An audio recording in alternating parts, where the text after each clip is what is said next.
Hello, my name is Paris Dobbins, and I am your host of the Good News Theater. We have a special show for you today. Today, I'll be speaking with Dr. Faruk and discussing a very sensitive issue that's terrorizing communities across our great nation. Opiate dependency has caused immense pain and sorrow in families for years. Dr. Faruk is a local physician who specializes in opiate dependency. His practice offers a way out. He's located at 125 Liberty Street, and I know you're going to like the outcomes. So stay tuned for this edition of the Good News Theater. Hello, and welcome to another edition of the Good News Theater. My name is Paris Dobbins. I am your host, and today we have a special guest today, and it is Dr. Omar Faruk. Dr. Omar Faruk is board certified in addiction medicine and also specialist in internal medicine. Welcome, Dr. Faruk. Thank you for having me. You're welcome. Paris. It's good to have you today. So, Dr. Faruk, addiction today is just huge. A lot of people are going through whatever changes that they're going through, and they need help. How can you help some of these people? Good question, right? So addiction, I just wanted to thank you for asking me to do this show. Oh, you're welcome. A lot of people don't know now, what is addiction. People think like, if I'm addict or I got addiction, I lost everything, right? The hope is lost. Actually, no. There is a treatment for addiction, and we've been doing for it. And first thing is we have to treat the society, right? Sure. We have to treat the society, and we need to stop the judgment, okay? It's a judgment. And what we are doing every day, for many years I've been treating thousands of people. Sure. My first goal is to break the ice and make the person feel comfortable and make the person feel like respected, and that's what they come. Even though they're not ready, they come and talk to us, then they come back again when they are ready, and there are treatment out there. Okay, Yeah. Fantastic. That's very important that they have these resources available to them. Because some people don't know what to do. They're lost, they're raised in whatever circumstances that they have, and then they discover these, whether it's medication or whether it's, street things, and they need doctors to advise them and give them the proper information where they can heal themselves. You also are very a selected doctor in the community. For some reason, speaks thank for you. itself. But people like you. They go to your facility because, it's something that you do. What is your magic to make people come back to you? Thank you. Appreciate it. It's all about how you care about your patients. Sure. Your patients first, right? People come to you when they are very vulnerable. They are vulnerable. People could be in top level of professions. People could be in the bottom level of professions. People could be anywhere, right? Sure. They come to us for help. And our first goal, my first goal, is to train my staff and retrain myself, my brain, to treat people with respect and dignity. I say that very, very often and very strongly. Respect and dignity, and then bring them to the table, talk about it openly, and bring the treatment options. I think that's one of the most important reasons that people back and forth just, coming back to me and our organization called Righteous Health Group. So basically, you get them involved in the healing process. Absolutely. Okay. Absolutely. Okay. That's great. Well, again, I looked at some of your work that you've done. You have a show that's called Dr. O's Daily Dose. Well, I do it in Mass Appeal. Anybody can Google it. Dr. O's, O''S, a Daily Dose.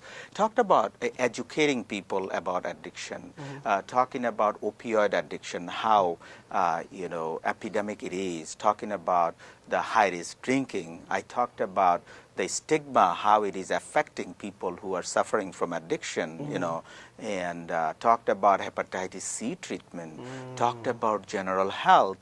All those things show, we do it every month. And the most important thing is, in my mind, is people need to know that they are not deviants. They are not something bad. It is a disease. It's not a choice. That's why Paris, and my organization called Righteous Health Group, we have a mission statement. It's called Addiction is a Disease not a choice.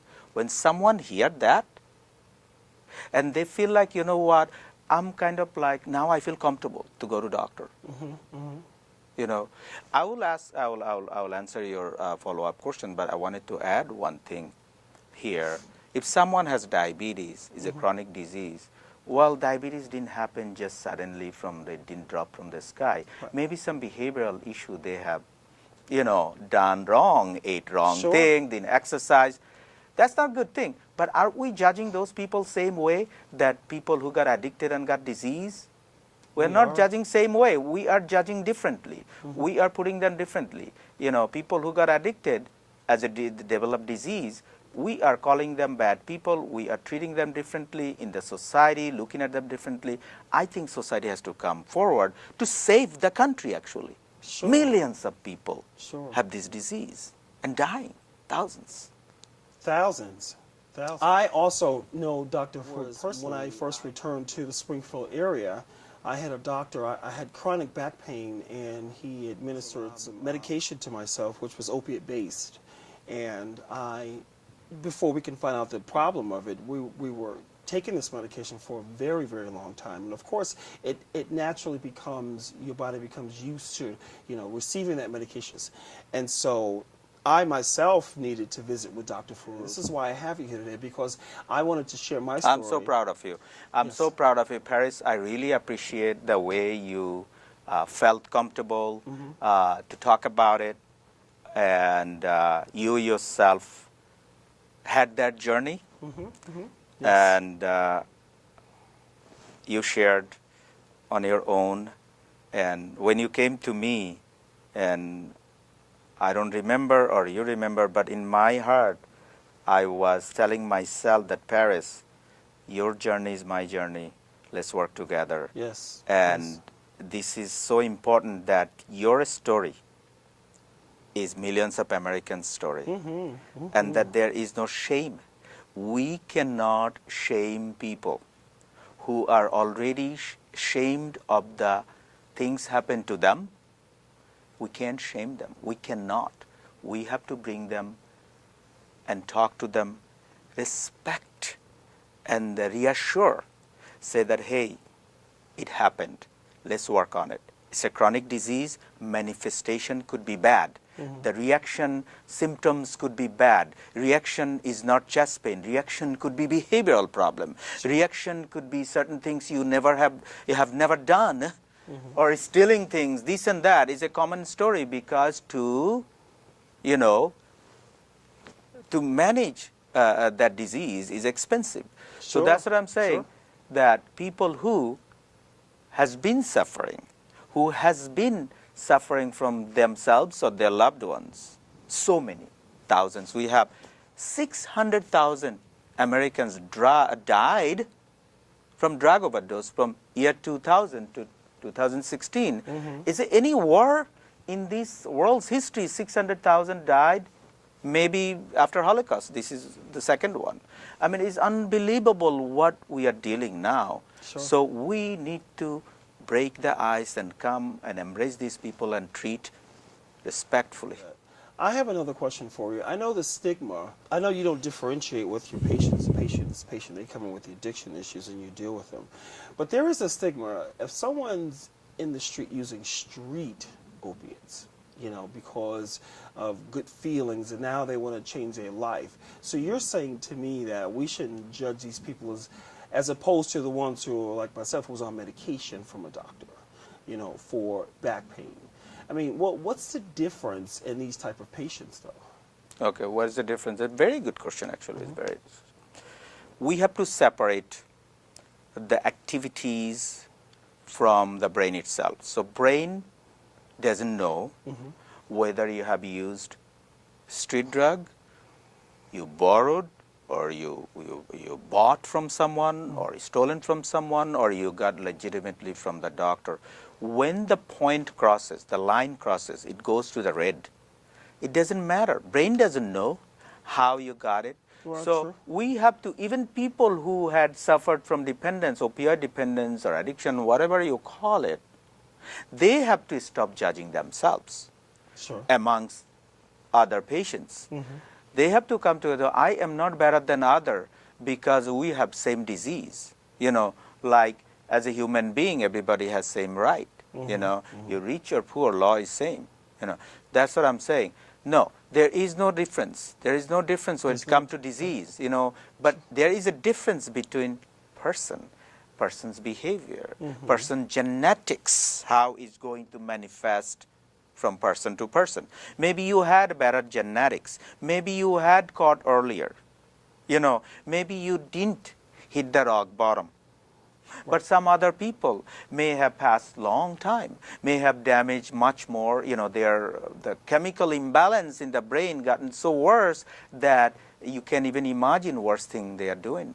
But again, we can't judge. We need to bring them to the treatment as soon as possible. Okay.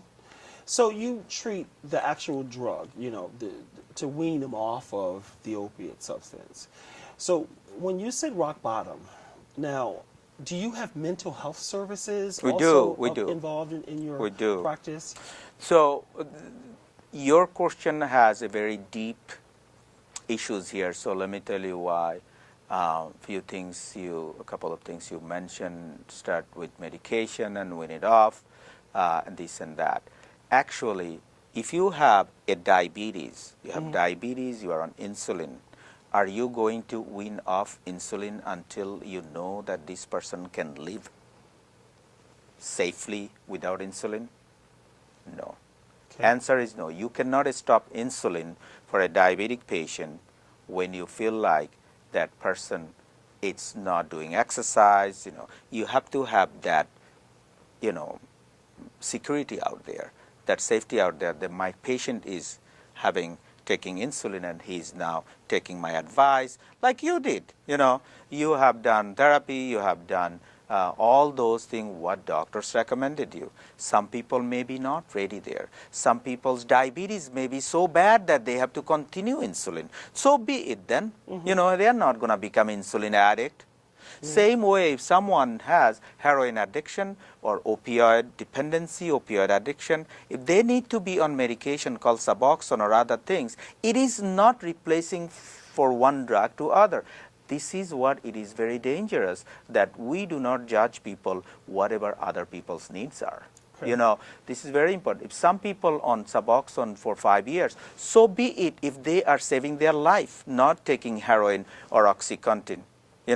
Worry about Suboxone addiction later. Suboxone addiction not going to kill them, but heroin addiction is going to kill them. Oh, I see. This is very important. It's called harm reduction, right? So that's why person-to-person treatment modalities are different. Some people will be able to wean off after a certain time, after talking to their doctor. Some people aren't. So they have to maintain because a chemical balance they are having because of taking that.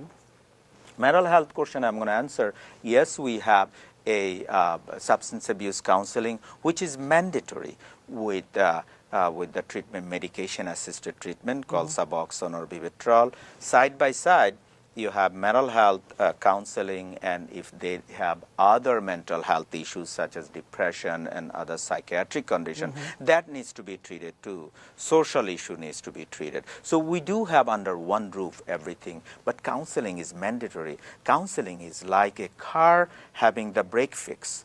So if I treat a person with addiction with medication, I'm actually fixing the engine. If I forget about fixing the brake, I can't let that guy go to his street and drive because he's going to wreck the car, he's going to kill some people. So therapy or counseling is that important, that hand-to-hand that comes together. All right? That's a good correlation. That's very good. That's very clear. Another question for you. Okay, so opiates, heroin or whatever, what's the difference between a heroin or oxycodone opiate and a Suboxone?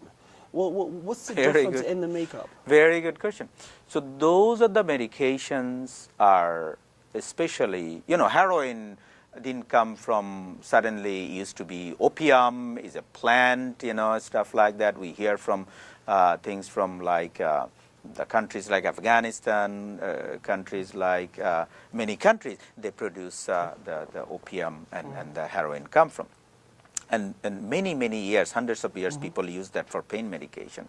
And then the OxyContin, oxycodone, chemically made almost like that to heal the pain and all those things. So they're very highly powerful and very full, we call it full agonist. That means very full action. All right. Okay. So then the receptor, that means we call it mioreceptor. This thing goes to part of the brain and other part of the body and give receptor a push, and they produce a lot of dopamine, and then they relieve pain and all those stuff goes on.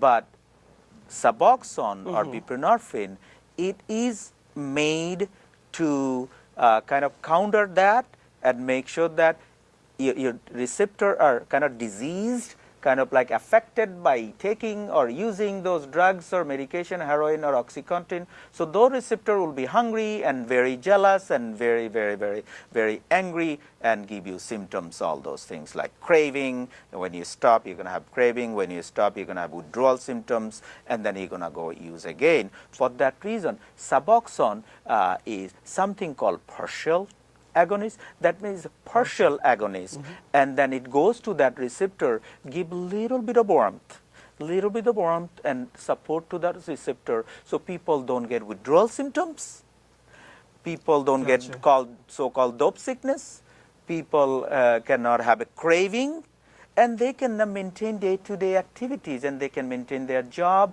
and they don't have to use heroin. Once they combine the treatment and they're ready, they do their therapy, counseling, and plus they take Suboxone regularly, they pass the urine testing, all those things, and support from the family, all those things combined, these people can live a normal life. Two other very important difference between those medication and Suboxone. Or let's not say Suboxone, because the company, there are other companies also make similar medicines, so it's called buprenorphine. Buprenorphine. Gotcha. Buprenorphine. Okay. So what happened? The other drugs like OxyContin or heroin, people take one dose.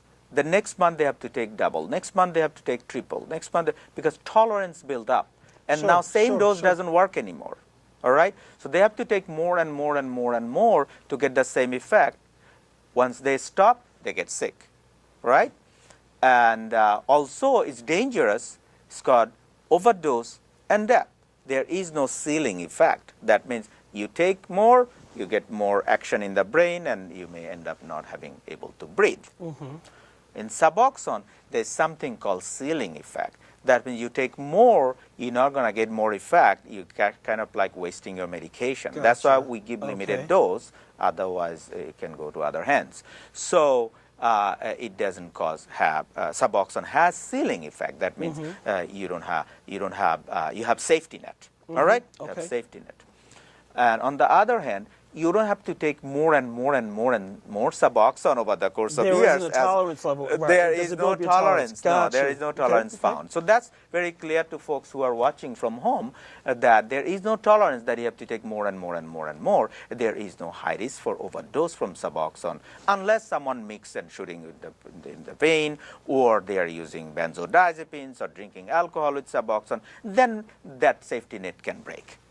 Okay. So when you say strung out on Suboxone, what about the ceiling effect with that? Because you said there's no ceiling, there's no high tolerance. Like you can't build up a tolerance for it, right? Is that correct? Is that what you said? Well, the thing, tolerance is actually, if you go for definition of tolerance, that means you tolerate something, you tolerate more. You tolerate more. Right. That means on OxyContin or heroin, you develop tolerance. That means you have to take more and more and more. But Suboxone, you don't have to take more and more. You may have to adjust the dose for craving and other things, but over the course of years, you don't have to take more and more. You don't have to. Okay? Gotcha. So ceiling effect actually means that there is a certain range that if you take even more than that, let's say you're thinking that I have to take more Suboxone, unnecessarily, there is a hit the ceiling, there is no effect beyond that. Okay, you're not going to get high beyond that. Okay? You're not going to get high, and you won't build up a higher tolerance. No, you're not going to develop higher tolerance on Suboxone, but you can have some dependency on that at the course of years. When you try to stop suddenly, you can have withdrawal symptoms. Remember, Suboxone goes to the same receptor the opioid goes, but it is a partial opioid. Partial. Gotcha. It gives you a buffer, it gives you warmth, it gives you some kind of hope to kind of manage your life, like insulin. It can't cure, it cannot cure the disease. It gives you a treatment, all right? So recommendation is not to stop Suboxone suddenly. Always talk to your healthcare or your addiction specialist who is prescribing you, and also do your counseling and try to live a positive life. For those who are just joining in, we're speaking with Dr. Faruk. He is a specialist in addiction medicine, and internal medicine. And we are having a very interesting conversation of how addiction affects America today. Well, more specifically, the Springfield community today. Speaking of which, what do you hope to achieve in the greater Springfield area? Very good question. It's not me alone. You Sure. know, what the community hope to achieve, right? Okay. Springfield community. That's good. We do it It's together. not, yes, we do together. It's not isolated from America. We have thousands of communities like that. You know, there is not a single county that you can name that not affected by addiction, opioid addiction, and nobody died from opioid overdose. There is not a single county in this country. I call it a black plague, like medieval Europe. You know, when European plague came, a lot of youth died, and people who love to read history, you will see that Europe got invaded. They couldn't defend themselves. You know, that's why I keep saying always. You know, I will answer your question about community. What we are going to do, we need to heal the community together, and we need to have a community therapy, a community counseling. We need to avoid judging people as a stranger. We need to look at people's eye and maybe have to say good morning, good evening, and relieve ourselves and feel good about those things. And for Springfield community specifically, I say I have been dedicating many years. Since 2009, I've been involved and treated and touched thousands of people, not only Springfield, Berkshire County, Worcester County. We have clinics all over the places, low-cost clinics. And one thing I would like to say, we need to stop the start. We need to stop the start. Stop the start is a big dream or vision that we need to start with home, from dinner table, start from school, start from teachers, start from church, start from community leaders, and talk about it openly, and then we come together and talk about it and bring people for treatment, also people who are at risk, and they need to be addressed, and help them make sure they don't use the drugs that can make them a patient later. That is a very costly disease, not in terms of money, but in terms of life as well. So we are launching a non-profit, or you can call it volunteer program called a Smart for Life campaign, and that means we need to alleviate stigma, and we need to make sure we monitor people, and we need to make sure we assess people. Is there anybody actually in disturbance or something we see that this person need help, and we need to refer for treatment. That's called Smart for Life campaign. I would like to invite people to join, and mothers who lost their sons and daughters, my heart goes to them, and they have to live with it forever, and they can come and volunteer during this summer. We can have fundraising and create different events and awareness about addiction, and at the same time and provide dignity, or make sure treat others who are addicted and treat them with dignity, and those kind of things. My dream and aspiration that we could achieve in this area, and so that community will be a role model for other part of the country. And that's why Right Choice Health Group is committed and to help people and come see us. And calling Right Choice Health Group doesn't mean that you need to get to treatment. Just you can check out and find out what we offer. You know, we take every single insurances. We don't have lack of business. I'm sorry, this is not a business I'm talking about. So many people calling, phone is going off the hook, but why not you? Call and check out. Tomorrow could be risky. Tomorrow could be dangerous. Tomorrow could be that overdose. That's right. That's right. My next question, since you mentioned that, was what kind of advice would you? Because I know there's someone watching right now who probably is struggling with an opiate addiction. What kind of advice would you give out to the community, out to that person who's watching us right now? What should the next move be for them? Number one thing I would like to tell that person that let's work together, and there is a hope. All right, and you are a good person. You just have a disease. So do not beat yourself. Do not bring another guilt to yourself. Just stop that needle, pick up the phone wherever you want to go.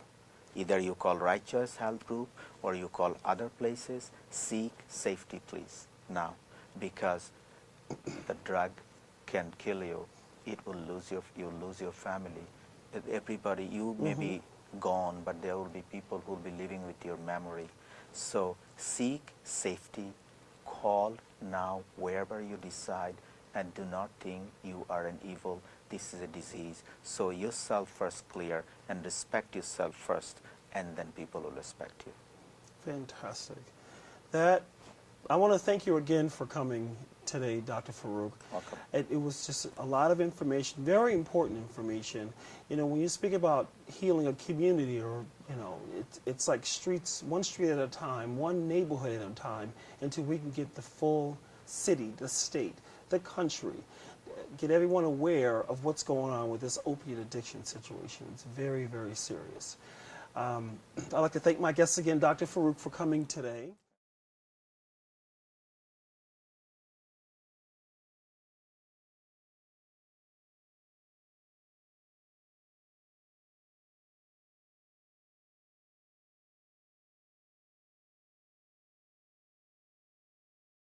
Hello, my name is Paris Dobbins, and I am your host on the Good News Theater. Please join me every Sunday evening at 7:30 p.m. Eastern Standard Time as I bring to you people of our community who offers pro bono services you need to know about.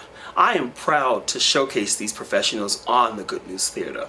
And don't forget, check out our YouTube channel where you can receive more interviews, more updates, and how you can become a guest on our show and or refer someone to become a guest. And one more thing, don't forget to hit that subscribe button. Okay, thank you, and we'll see you there.